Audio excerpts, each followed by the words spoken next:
Bismillahirrahmanirrahim. Assalamualaikum warahmatullahi wabarakatuh. Waalaikumsalam warahmatullahi Alhamdulillah, wabarakatuh. Alhamdulillah kita bertemu lagi di salah satu konten di kanal Mantalsme Health, yaitu Bincang Pakar. Dan Alhamdulillah kita pada kesempatan kali ini dibersamai oleh Dr. Erlina Burhan. Ya, mungkin beliau adalah orang yang sering kita jumpai ya di mungkin stasiun TV gitu, terutama di saat pandemi ini gitu. Terima kasih dok sudah bersedia meluangkan waktunya untuk ya berbincang dan berbagi bersama kami dari Bulan Sabit Merah Indonesia. Iya, Ya, sama-sama. Terima kasih sudah diundang. Ya, perkenalkan dok, saya Idam dari Bulan Sabit Merah Indonesia. Saat ini saya juga penanggung jawab untuk kanal kesehatan yang dimiliki oleh Bulan Sabit Merah Indonesia di YouTube. Nah, ini salah satu konten yang kemudian kita coba untuk kembangkan. Bagaimana kita mencoba untuk berdiskusi dengan pakar-pakar terkait topik-topik kesehatan yang mungkin lagi banyak ditanyakan atau lagi trending di masyarakat seperti itu. Oke. Ya, alhamdulillah ini langsung saja ya dok. Ini kemarin kita sudah susun beberapa pertanyaan. Nah, ini dok, kita mulai dari pertanyaan yang pertama. Kemarin dok sempat ada heboh ya berita tentang happy hypoxia gitu. Sebenarnya sih apa itu happy hypoxia dan apakah ini memang istilah baru atau sudah lama gitu ada istilah seperti ini dok? Oke, baik, terima kasih. Mengenai happy hypoxia, ini memang istilah yang baru beberapa pekan ini mulai muncul ya. Dan ini adalah sebetulnya kondisi yang terjadi pada beberapa pasien COVID-19. Ya, kondisi yang bagaimana? Jadi beberapa pasien COVID-19 ini yang walaupun saturasi oksigennya atau kadar oksigen di dalam darahnya sudah mulai turun, tetapi pasien tidak menunjukkan gejala sesak. Sebagaimana wajarnya kondisi pasien lain kalau kekurangan oksigen dalam darahnya biasanya akan terlihat sesak atau tersengal-sengal. Ya, tetapi untuk beberapa pasien COVID itu tidak terjadi. Ya, baik dok, terima kasih. Apakah memang happy hypoxia ini hanya terjadi pada pasien COVID-19 atau pada penyakit-penyakit lain juga itu bisa menunjukkan happy hypoxia? Iya, ada beberapa penyakit lain, tetapi tidak serius seperti yang terjadi pada pasien COVID-19. Contohnya adalah pasien-pasien kelainan paru berupa atelektasis. Ya, jadi kadar oksigen juga menurun, tapi pasien tidak jelas terlihat sesak. Tapi tidak, saya katakan tidak seserius pada COVID karena kondisi happy hypoxia pada COVID itu berhubungan dengan mortalitas. Artinya kemungkinan untuk menjadi perburukan, menjadi kurang oksigen untuk banyak organ, supaya oksigen pada banyak organ sehingga terjadi kerusakan beberapa organ dan ini memicu terjadinya kematian. Oh ya, jadi ini tidak apa ya, maksudnya tidak berhubungan langsung ya dengan misalnya strain virus tertentu seperti COVID atau hal lain. Tidak. Jadi biasanya lebih ke arah hubungannya adalah ke arah keterlibatan infeksi di jaringan paru. Dan biasanya infeksi di jaringan paru yang lumayan luas itu akan menimbulkan badai sitokin. Ya, jadi ada bagian dari inflamasi yang kemudian terjadi pada prosesnya terjadi disregulasi sehingga sitokin ini banyak terbentuk. Nah, badai sitokin ini kemudian juga merusak sistem lain atau organ lain. Yang terjadi pada happy hypoxia adalah bahwa sel yang biasanya memberikan sensor terhadap kondisi kadar oksigen yang menurun ini memberikan sensor ke batak otak kemudian ke otak ya, ini sistem ini mengalami hambatan rusak sehingga sinyal kekurangan oksigen dalam darah yang terjadi dalam tubuh tidak terdeteksi oleh sistem tubuh, tidak sampai ke otak, sehingga tidak ada respon yang diberikan oleh otak kepada organ tertentu untuk melakukan koreksi terhadap ini. Biasanya yang terjadi, biasanya normalnya ini ya, kalau kadar oksigen turun di darah, maka otak akan memberikan respon kepada kita untuk bernafas cepat, untuk mengambil oksigen. Sehingga kita bernafas cepat dan terlihat seperti sesak nafas dan terengah-engah. Tapi sistem pengiriman sinyal ini terhambat oleh proses inflamasi yang terjadi atau badai sitokin ini, sehingga itu tadi, walaupun kadar oksigen di darah turun, tidak ada perintah untuk tubuh mengambil oksigen dengan bernafas cepat. Jadi orang tidak terlihat sesak. Sesak intinya begitu ya, tidak terlihat sesak.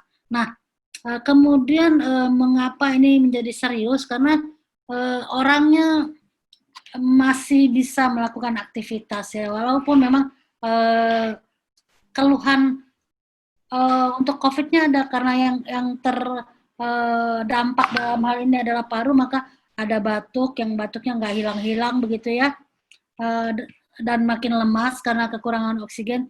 Yang nggak ada cuma sesak. Nah, ini kemudian menjadi serius karena kekurangan oksigen ini terus berlangsung sampai suatu batas yang tidak bisa ditolerir oleh tubuh, sehingga kondisi tubuh segera memburuk, bahkan tiba-tiba kesadaran menurun karena kadar oksigen terlalu rendah, dan ini bisa berakhir dengan kematian. Ya, jadi itulah dikatakan kenapa ini happy hypoxia, karena kondisi hypoxia, kekurangan kadar oksigen, tapi pasiennya masih bisa melakukan kegiatan sehari-hari.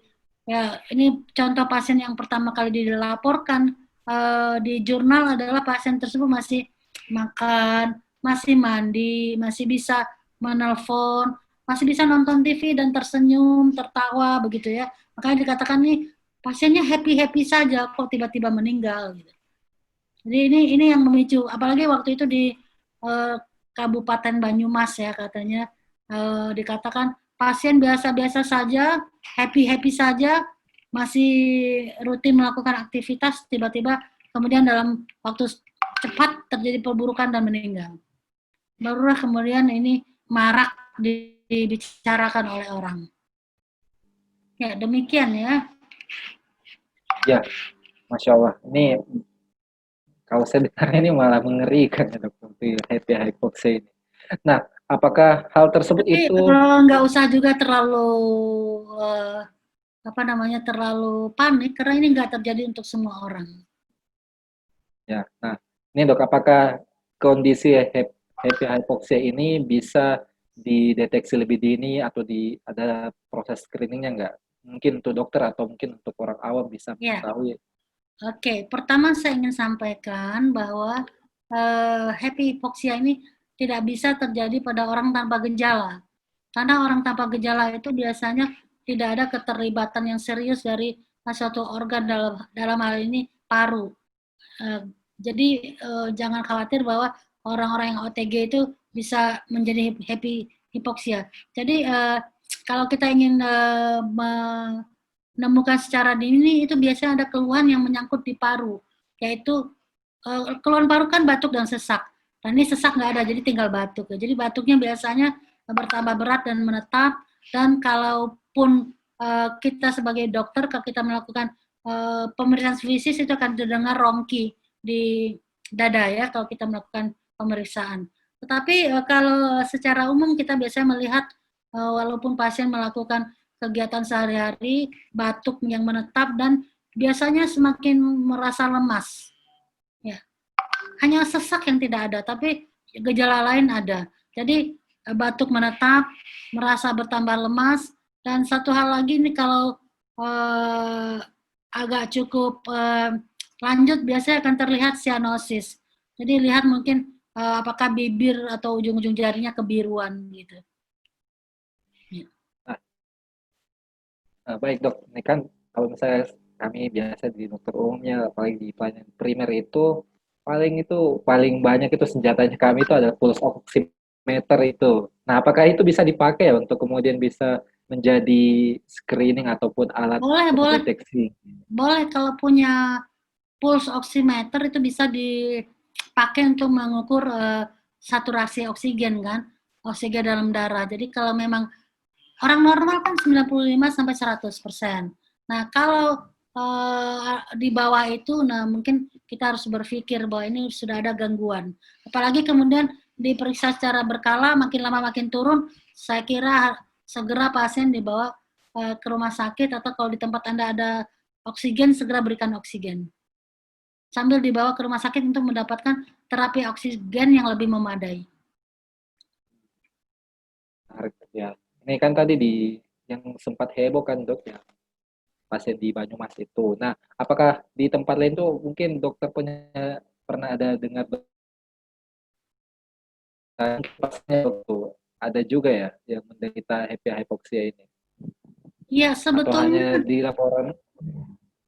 ya, kalau dari pengalaman saya, sebetulnya di rumah sakit tempat saya bekerja, itu juga bahkan di bulan Maret kita sudah menemukan kasus itu. Cuman istilah happy hypoxia belum muncul pada bulan Maret itu.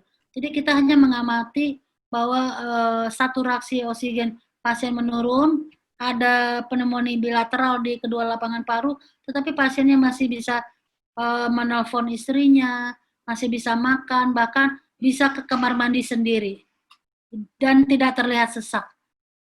Waktu itu kami hanya mengatakan kok aneh ya pasien COVID begini, dan memang belum ada muncul di literatur laporannya. Cuman akhirnya kita melakukan tindakan memeriksa kadar oksigen secara berkala. Dan kalau di rumah sakit kita melakukannya dengan melakukan pemeriksaan analisis gas darah. Tapi kalau di tempat lain saturasi oksigen sudah cukup dengan diperiksa dengan pulse oximetry. Nah, terus dok, ini kan kalau misalnya saya ya di pelayanan primer misalnya menemukan pasien ya curiga happy hypoxia gitu, itu kira-kira prosedur atau prinsip pengobatan dan penanganannya itu seperti apa dok ya sebaiknya dilakukan? Ya, masalahnya kan pada hypoxia adalah kekurangan oksigen. Maka yang pertama dilakukan adalah memberikan oksigen secepat mungkin. Jangan sampai darah yang beredar di dalam tubuh adalah darah yang kekurangan, yang kadar oksigennya rendah. Karena ini kan darah terus beredar dan disuplai kepada seluruh organ kan. Dan kalau organ mendapatkan suplai darah yang kadar oksigennya rendah, itu akan membuat kerusakan pada organ tersebut. Jadi utama sekali adalah segera berikan oksigen kepada pasien. Nah, baik, alhamdulillah ya, ini kita sudah cukup jelas ya terkait happy hypoxia. Baik, terima kasih banyak Dokter Erlina. Sama-sama. Terima kasih sudah diundang. Ya. Assalamualaikum warahmatullahi wabarakatuh. Waalaikumsalam warahmatullahi wabarakatuh.